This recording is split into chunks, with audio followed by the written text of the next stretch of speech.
सुप्रभात साथियों, मैं कुंदन कुमार स्वागत करता हूँ डीसी यानी डेली करंट अफेयर एनालिसिस के शानदार सेशन में। दोस्तों यह सेशन उन विद्यार्थियों के लिए बेहद ही खास है जो railway group D, NTPC technician या आने वाला एएलपी की परीक्षा की तैयारी कर रहे हैं। साथ ही साथ बिहार एसएससी की भी बच्चे जो तैयारी कर रहे हैं उनके लिए यह सेशन रामबाण साबित होने वाला है। इस सेशन के माध्यम से दोस्तों आप कल के दिनों में घटित देश विदेश में उन सारे प्रश्नों का संग्रह देखेंगे।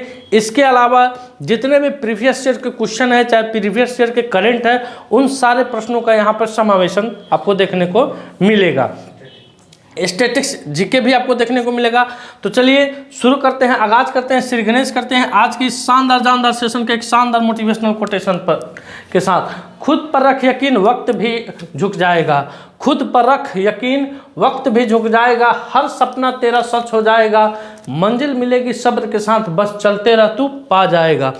जाहिर सी बात है दोस्तों, अगर आपके पास पेशेंस है, धैर्य है, तो आपका दुनिया में हर एक सपना पूर्ण होने वाला है। आपका कोई भी सपना हो जरूर एक न एक दिन आप पूर्ण होगा। बस पेशेंस के साथ अपने उस सपना पाने के लिए जो काम कर रहे हैं उस काम को आप लगातार निरंतर गति से करते रहिए।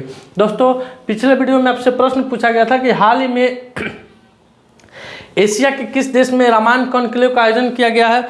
तो दोस्तों श्रीलंका। बहुत सारे बच्चों ने इसका उत्तर दिया श्रीलंका। काफ़ी अच्छा लगा जो कमेंट सेक्शन में श्रीलंका नाम से शुमार हो गया है कि रामायण कॉन्क्लेव यानी एशिया के में श्रीलंका में रामायण कॉन्क्लेव का आयोजन किया गया है।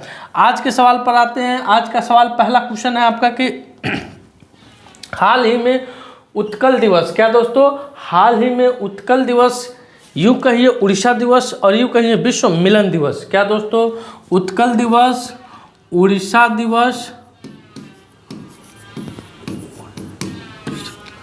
उड़ीसा दिवस या विश्व मिलन दिवस, विश्व मिलन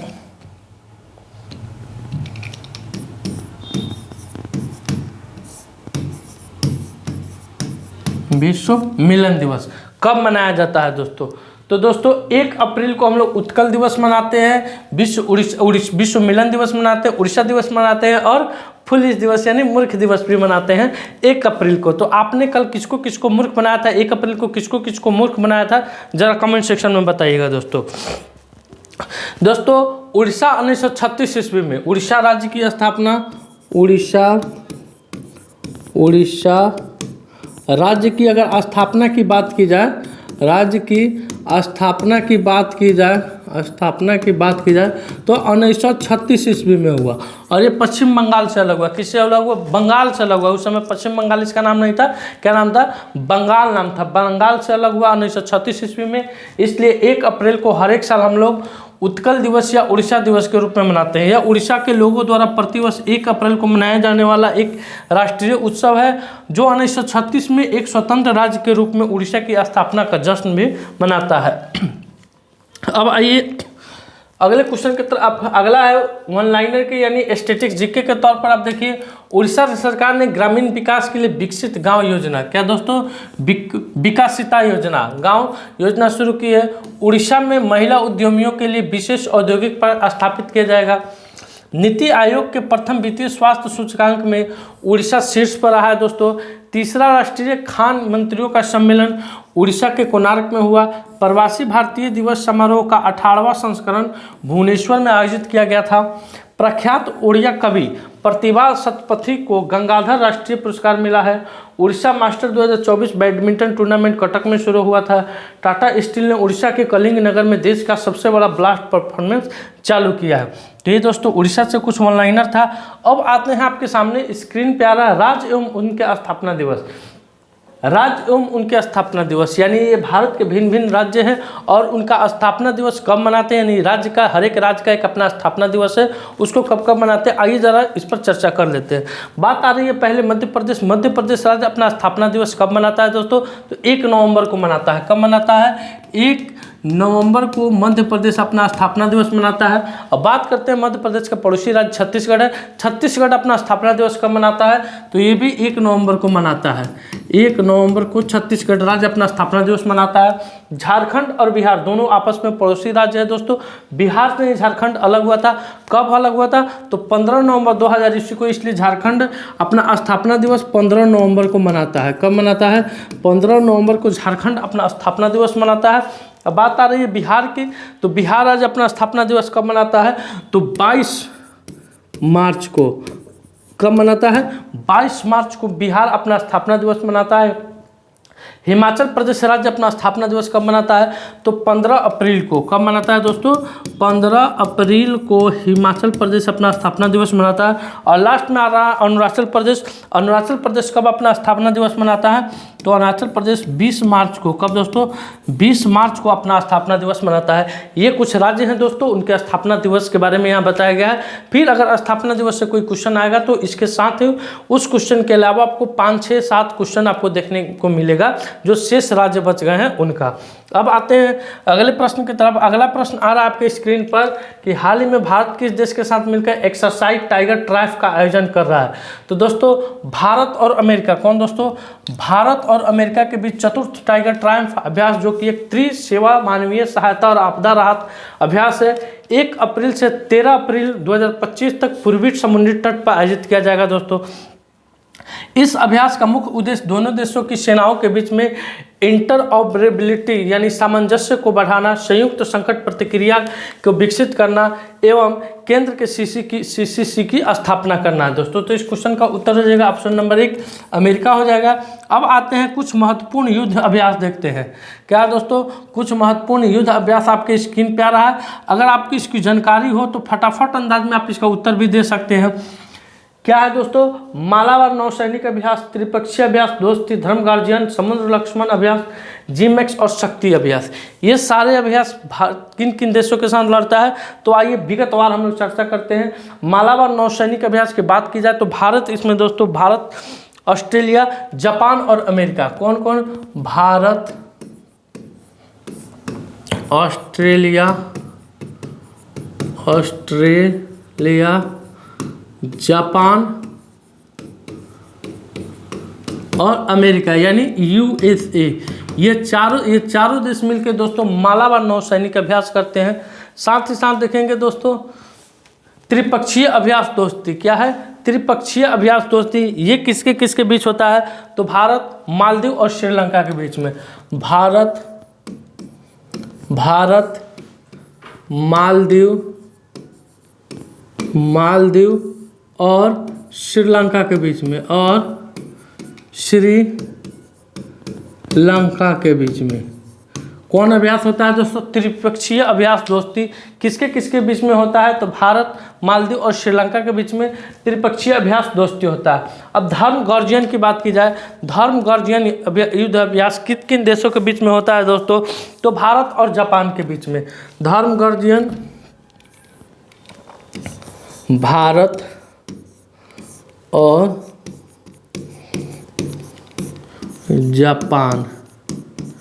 जापान के बीच में धर्म गार्जियन युद्धाभ्यास आयोजित किया जाता है। समुद्र लक्ष्मण अभ्यास। क्या दोस्तों? समुद्र लक्ष्मण अभ्यास की बात की जाए तो भारत और मलेशिया। समुद्र लक्ष्मण भारत और मलेशिया। समुद्र लक्ष्मण। जीमैक्स अभ्यास। क्या दोस्तों? जीमैक्स अभ्यास किन देशों के बीच होता है? तो भारत और जापान। भारत और जापान के बीच जीमैक्स। शक्ति अभ्यास उसी दिन पढ़ाए थे आपको, भारत और फ्रांस। भारत और फ्रांस के बीच क्या होता है? शक्ति अभ्यास। आइए एक बार में इसको आपको रिवीजन एक बार पुनः करा देते हैं।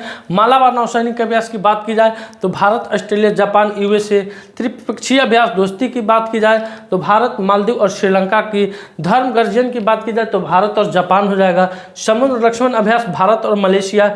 जीमैक्स भारत और जापान और शक्ति भारत और फ्रांस के बीच में होती है। अब आते हैं अगले प्रश्न की तरफ। अगला प्रश्न आपके लिए बेहद ही खास होने वाला है दोस्तों। क्या है दोस्तों कि हाल ही में किस राज्य ने 47वीं राष्ट्रीय जूनियर बालिका हैंडबॉल चैंपियनशिप जीती है। तो इस प्रतियोगिता का आयोजन उत्तर प्रदेश के लखनऊ शहर में हुआ था और पहली बार उत्तर प्रदेश इसमें क्या बना है, विजेता बना है। तो इसका क्वेश्चन हो जाएगा, आंसर हो जाएगा ऑप्शन नंबर 3 उत्तर प्रदेश। अब उप विजेता कौन बना है दोस्तों, उप विजेता की बात की जाए तो हिमाचल प्रदेश, हिमाचल प्रदेश इसके उप विजेता बने हैं दोस्तों। अब आते हैं अगले प्रश्न की तरफ, यानी अगले क्या दिख रहा है दोस्तों, डिजिटल पायलट लाइसेंस जारी करने वाला दूसरा देश कौन बना है। डिजिटल पायलट यानी पायलटों को डिजिटल लाइसेंस जारी करने वाला दूसरा देश अपना देश भारत बना है दोस्तों। कौन बना है, भारत बना है। ट्रांसजेंडर के पहले अखिल भारतीय सम्मेलन, ट्रांसजेंडर के पहले अखिल भारतीय सम्मेलन का आयोजन कहाँ किया गया था, तो अजमेर में किया गया था। कहाँ किया गया था दोस्तों, अजमेर में किया गया था। बात करते हैं किस राज्य ने विधानसभाओं में अनुवादक सुविधा स्थापित की है, तो उत्तर प्रदेश राज्य। कौन दोस्तों, उत्तर प्रदेश के मुख्यमंत्री योगी आदित्यनाथ के द्वारा उत्तर प्रदेश के विधानसभा में अनुवादकों की सुविधा को स्थापित किया गया है। किस राज्य सरकार ने नीलगाय को मारने की अनुमति दी थी दोस्तों, तो हरियाणा गवर्नमेंट, हरियाणा गवर्नमेंट ने नीलगाय को मारने की क्या दी थी, अनुमति दी थी। विश्व यात्रा एवं पर्यटन महोत्सव 2025 इसका आयोजन कहाँ हुआ था, तो नई दिल्ली में। नई दिल्ली में विश्व यात्रा एवं पर्यटन महोत्सव 2025 का आयोजन किया गया था। अब आइए अगले प्रश्न की तरफ। अगला प्रश्न आपकी स्क्रीन पे आ रहा है कि हाल ही में कौन राष्ट्रमंडल महासचिव बनने वाली पहली अफ्रीका महिला बनी है, तो दोस्तों शर्ली बोचवे। कौन दोस्तों, शर्ली बोचवे राष्ट्रमंडल महासचिव बनने वाली पहली अफ्रीकी महिला बनी है। शर्ली बोचवे राष्ट्रमंडल के 7वें महासचिव के रूप में पदभार ग्रहण करेगी। इसके साथ ही वह इस पद पर आसीन होने वाली अफ्रीका की प्रथम महिला बन जाएगी। महासचिव को राष्ट्रमंडल नेताओं द्वारा नामित किया जाता है। वह अधिकतम 4 वर्ष के 2 कार्यकाल तक पद पर रह सकती है। अब आते हैं इसके वन लाइनर पर कि जिप्सम को जलाने पर कौन सा पदार्थ प्राप्त होता है। जिप्सम को जलाने पर कौन सा पदार्थ प्राप्त होता है दोस्तों। साथ ही साथ धुएं में किसके कारण प्रकाश दिखाई देता है, तो जिप्सम को जलाने पर प्लास्टर ऑफ पेरिस। क्या दोस्तों, प्लास्टर ऑफ पेरिस। उसके बाद धुएं में किसके कारण प्रकाश दिखाई देता है, तो टिंडल प्रभाव के कारण। किसके प्रभाव के कारण, टिंडल प्रभाव के कारण जो धुएं होता है उसमें क्या होता है, प्रकाश दिखाई देता है। उसके बाद देखते हैं अवतल दर्पण में वस्तु फोकस और वक्रता केंद्र के बीच में रखा जाए तो उसका प्रतिबिंब कहाँ बनेगा, तो दोस्तों उसका प्रतिबिंब वक्रता केंद्र से दूर बनेगा। कहाँ बनेगा, वक्रता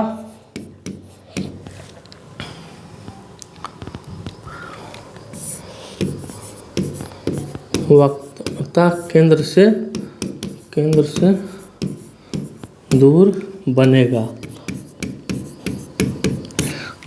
अगला है राष्ट्रीय आय संबंधित आंकड़ा कौन जारी करता है, तो राष्ट्रीय आय केंद्रीय सांख्यिकी संगठन। कौन दोस्तों, केंद्रीय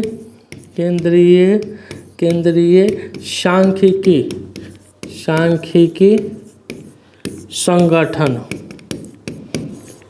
संगठन के द्वारा राष्ट्रीय आय संबंधित आंकड़ों को जारी किया जाता है। सांस लेने में हवा का आदान प्रदान हेतु फेफड़ों की सहायता कौन करता है, तो सांस लेने में हवा का आदान प्रदान के लिए फेफड़ों की सहायता श्वास नलिका करती है। कौन करती है दोस्तों, श्वास नलिका। कौन, श्वास नलिका करती है। अब आते हैं अगले प्रश्न की तरफ। अगला प्रश्न है आपकी स्क्रीन पे कि हाल ही में कहाँ के प्रसिद्ध सौदागरी ब्लॉक प्रिंट को जीआई टैग मिला है, तो दोस्तों अहमदाबाद के, कहाँ के, अहमदाबाद के जो सौदागरी ब्लॉक प्रिंट है दोस्तों उसे अभी हाल फिलहाल में जीआई टैग मिला है। जीआई टैग, तो भारत में जीआई टैग की शुरुआत 15 सितंबर 2003 ईस्वी को हुई थी दोस्तों। पहला जीआई टैग दार्जिलिंग की चाय को 2004 में मिला था। उत्तर प्रदेश में भारत में सबसे ज़्यादा जीआई टैग वाला उत्पाद है। अप्रैल 2024 तक उत्तर प्रदेश में 75 जीआई टैग वाले उत्पाद हैं। सबसे अधिक जीआई टैग वाला शहर आपको वाराणसी है दोस्तों। अब आइए कुछ जीआई टैग से संबंधित और प्रश्न को देखते हैं कि किस किस राज्य के पारंपरिक पोशाक रिंगनई पचरा को जीआई टैग मिला है? तो असम दोस्तों। कहाँ? असम के पारंपरिक पोशाक है रिंगनाई पचरा, उसे क्या मिला है? जीआई टैग मिला है। किस राज्य की गोंड पेंटिंग को जीआई टैग मिला है? तो मध्य प्रदेश के गोंड पेंटिंग को, मध्य प्रदेश के गोंड पेंटिंग को क्या मिला है? जीआई टैग मिला है। किस राज्य के मिराज शहर में बने सितार तानपुरा को जीआई टैग मिला है? तो महाराष्ट्र के। कहाँ दोस्तों? महाराष्ट्र के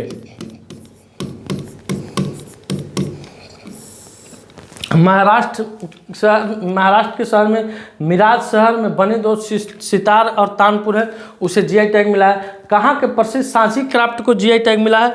तो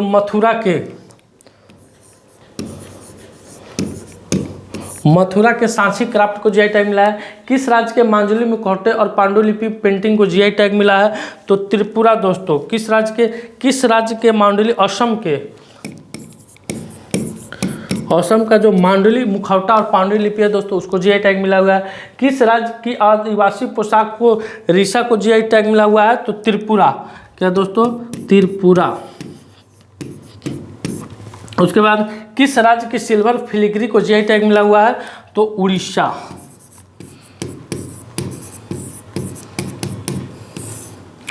उड़ीसा राज्य की सिल्वर फिलिग्री को क्या मिला हुआ है? जीआई टैग मिला हुआ है। अब आते हैं अगले प्रश्न की तरफ। अगला प्रश्न आपकी स्क्रीन पे आ रहा है दोस्तों कि हाल ही में किस राज्य सरकार ने 15 स्थानों के नाम बदले हैं? तो उत्तराखंड के मुख्यमंत्री पुष्कर सिंह धामी के द्वारा उत्तराखंड के 15 स्थानों के नाम बदलकर नामकरण किया गया है दोस्तों। अब क्या क्या नाम है, आइए अगले पेज में देखते हैं दोस्तों। इन जगहों के नाम बदलने की घोषणा की गई है। औरंगजेबपुर का नाम अब शिवाजी नगर होगा। पीरवाला का नाम दोस्तों केसरी नगर होगा। गाजीवाली का नाम आर्य नगर होगा। चांदपुर खुर्द का नाम पृथ्वीराज नगर होगा। चांदपुर का नाम ज्योति फूले नगर होगा। अब्दुल्लापुर का नाम दक्ष नगर होगा। मोहम्मदपुर जट का नाम मोहनपुर जट होगा। नवाबी रोड का मार्ग अटल मार्ग होगा। खानपुर कुर्सली का मार्ग अंबेडकर नगर होगा। पंचक्की से ITI का मार्ग गुरु गोवलकर मार्ग होगा। इदरीसपुर का मार्ग नंदपुर होगा। नगर पंचायत सुल्तानपुर पट्टी का नाम कौशल्यापुरी होगी। खानपुर का नाम श्री कृष्णपुर होगा। अकबरपुर फाजलपुर का नाम विजयनगर होगा और मियाँवाला का नाम रामजी वाला होगा। तो ये उत्तराखंड के 5 ऐसे जगह है जिसका नाम बदला जाएगा। बदलने की घोषणा उत्तराखंड के मुख्यमंत्री पुष्कर सिंह धामी के द्वारा किया गया है। अगला क्वेश्चन है आपके स्क्रीन पे दोस्तों कि हाल ही में कौन सा राज्य वर्ष भर चलने वाला हन्ना लगाई पुई स्वच्छता अभियान शुरू किया है? तो दोस्तों मेघालय राज्य। कौन राज्य? मिजोरम राज्य अपने राज्य में वर्ष भर चलने वाले हन्ना पुगलाई स्वच्छता अभियान को शुरू किया गया है। ये मार्च से शुरू हुआ है। मार्च से अगले साल यानी 2026 के मार्च तक इसका आयोजन किया जाएगा दोस्तों। अब आते हैं अगले प्रश्न की तरफ। अगला प्रश्न है आज का सवाल, हाल ही में कौन सा राज्य हॉकी के हीरो एशिया कप 2025 की मेजबानी करेगा? बिहार, उड़ीसा, झारखंड और उत्तर प्रदेश। इस क्वेश्चन का उत्तर आपको कमेंट सेक्शन में जाकर देना है दोस्तों आज का सेशन मेरा यहीं समाप्त हुआ। वीडियो अच्छा लगे वीडियो को लाइक कीजिए, शेयर कीजिए। चैनल पर नए हैं तो चैनल को सब्सक्राइब कीजिए। मिलते हैं आपसे अगले वीडियो में, तब तक के लिए धन्यवाद। अपना ख्याल रखिएगा। भारत माता की जय।